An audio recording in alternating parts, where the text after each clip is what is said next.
Welcome to Study Guide Forum. Today we'll be looking at how to analyze some substances. But today we are going to this is the beginning of it. We're going to run it through, in fact, in different parts, so that you will be able to really grab everything we have for you. In this beginning, this is the part one of uh, the class of the class on how to take care of qualitative analysis. And here we're looking at the first stage. We have about three stages of taking care of qualitative analysis. One of them here, one of the stages is the preliminary stage, test for test for anion and also test for cations. These are some of the things we do in this preliminary stage. What we do in the preliminary stage, we try to find out. It includes what the physical state.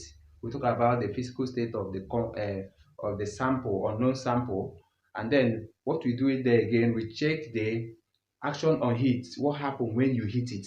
These are some of the things you look at for. There are some of them when you heat them, they give out gases. Some of them, when you heat them, you notice that the color changes, like something like sodium triazo, copper tetrasulfate 6 hydrated. When you heat it, it turns from blue to what? White. These are some of the things you'll be able to know. In the physical appearance, you look at the whether it's crystals or powdered.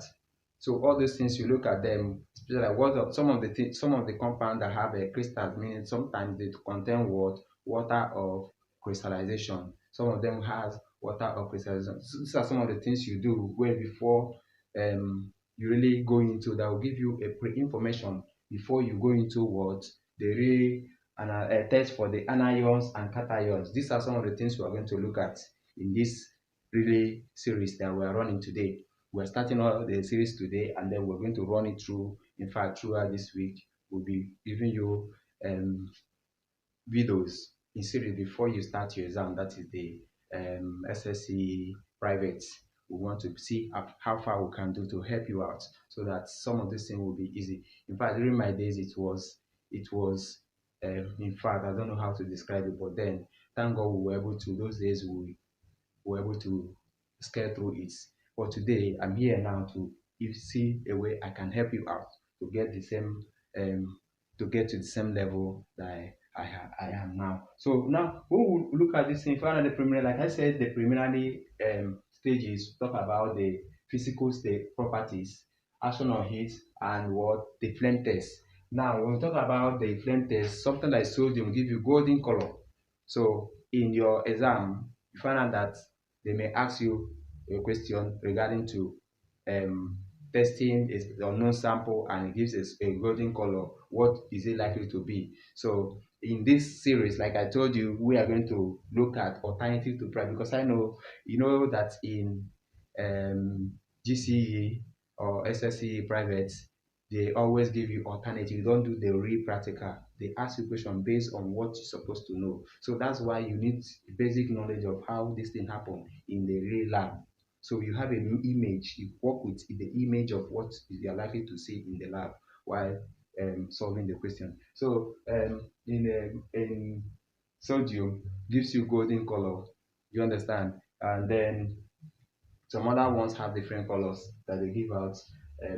Now we talk about the under these physical properties. We look at the solubility, appearance, how the thing appear. Like I told you earlier on, some of them can be crystals. Most crystals goes with crystal water of has water of crystallization. Now, just like when you are carrying out a test, for example, you might see a situation where you're carrying out a test. On your test tube, you have some water droplets around the cooler end of the test tube. That means the substance you are heating has what? Water of crystallization. That's one of the ways. But then just relax, keep your mind down. We are going to walk through it, run through it the way you will not imagine. That is, you're going to understand it very well. So now you look at the solubility. The solubility. Now I want to rest so much on this word solubility. This because most of this analysis we carry it on a although sometimes we do it in a we use a solid sample. Like when you want to test flame test, we do it with solid sample. But in most cases, we use the solution of the what of the unknown sample. Now, like I said, I want to rest so much on this because that's a very exciting word, solubility. Now, well, there's something about solubility. Substances that are soluble, there are some substances that are very soluble in water, and some of them that are not soluble. Now, when a substance that is soluble in water is colorless, it means one thing. Note, as somebody who's going to write an alternative to practical exam, it means that something is not there. That thing that is not there is means that transition metals or transition ion is absent. Transition ion is not there, or transition ions are not present in that solution because um, transition ions, they have one feature, one characteristics of giving what colors, because the color because of the presence of the D block, they normally give out color. Note this thing, very very very important. I want you to not please, I don't want you to forget this. It's very very important whenever you are testing, or maybe they ask you a question regards to that, and you have, they say that so color, maybe dirty green, or maybe deep blue color. All those things are colors we use to know some of the transition elements. That, like deep blue color in ammonium solution, means that what you have there is not that thing that is likely to be what copper ion that is present in the solution that gives you deep blue color in excess of ammonia. That's a good example of what I'm talking about. Now, then, now another thing is that in in terms of the essential elements, like metals I told you, they always give you what color. So once there's color there, you know that essential metals are likely to be present.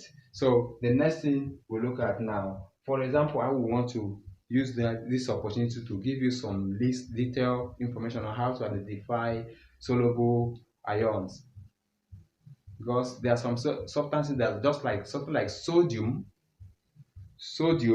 potassium, and ammonium ions, or their salts, they are all what soluble in every case.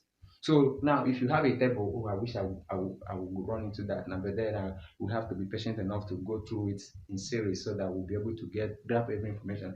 Now, in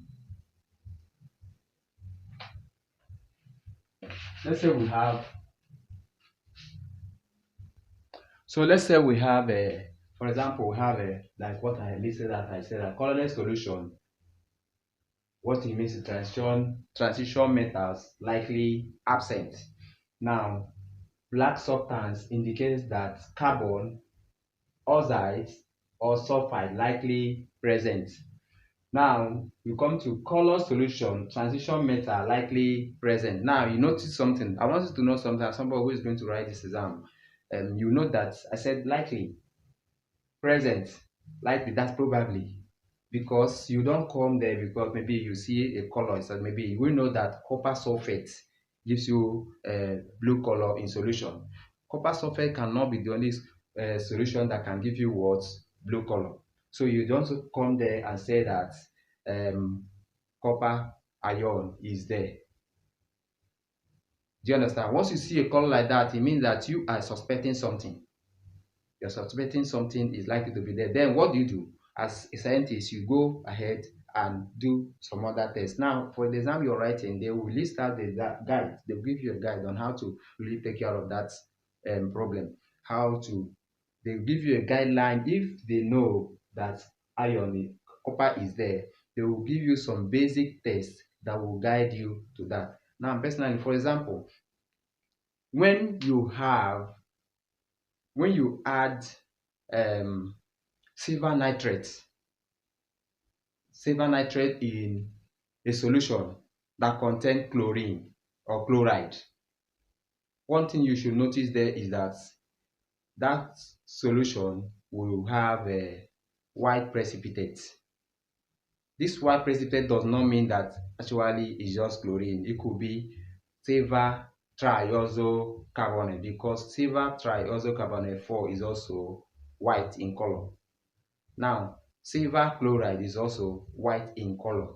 Do you understand? So that means when you see something like that, it means that you are going to differentiate them. How do you differentiate this one? Just let's just look at this. How do you differentiate them? To differentiate them, what you do now, you can add, you can then add um, dilute hydrochloric acid.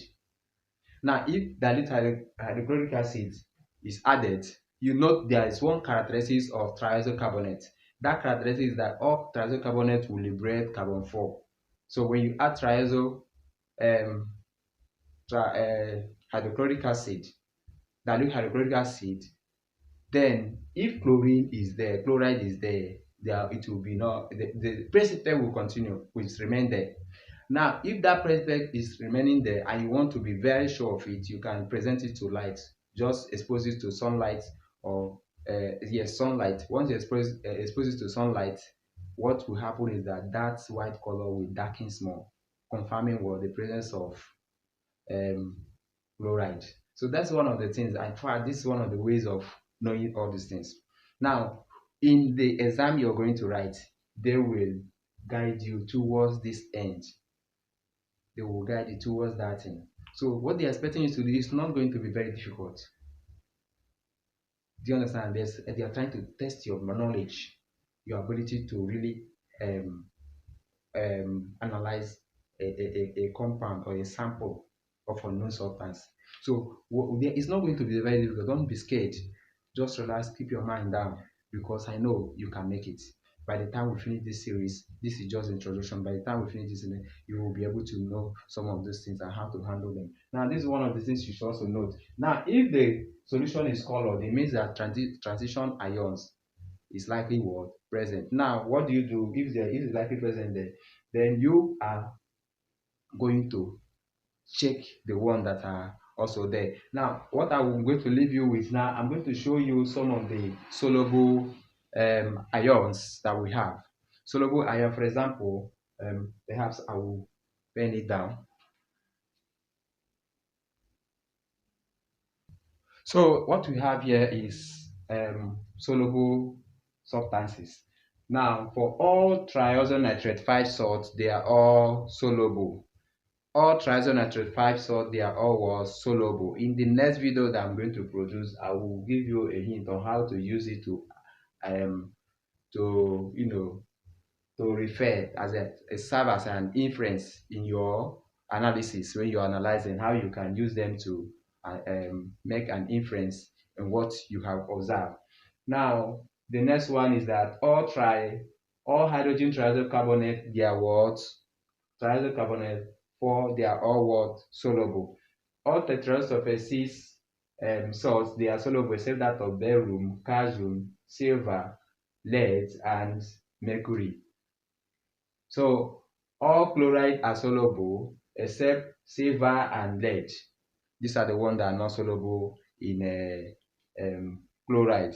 You should be able to note these things so that whenever you see a question that regards to that, for example, now if in a question they say that you have a question that say that maybe C or B or K plus water soluble, then what will you have in your inference?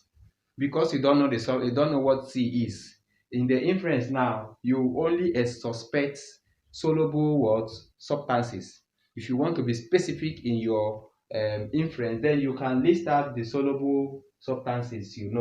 Nitrates, because all nitrates are what? Soluble. You know that all hydrogen triazocarbonate, they are all soluble, and we also know from here that all potassium, common salt of potassium, sodium, and ammonia are also soluble. These are some of the things that can be okay in your what? Inference.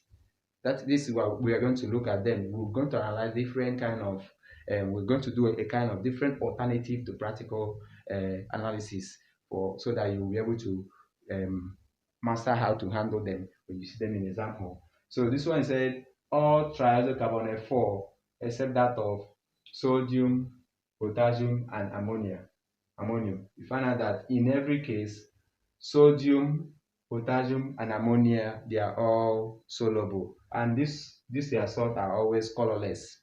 You should know that they are all colorless. Now all hydroxide except these are the ones that are insoluble. When I talk about the insoluble ones, these are the insoluble salts compound. These are soluble. So the insoluble ones, all triazo carbonate are insoluble except that of potassium, sodium, and ammonia.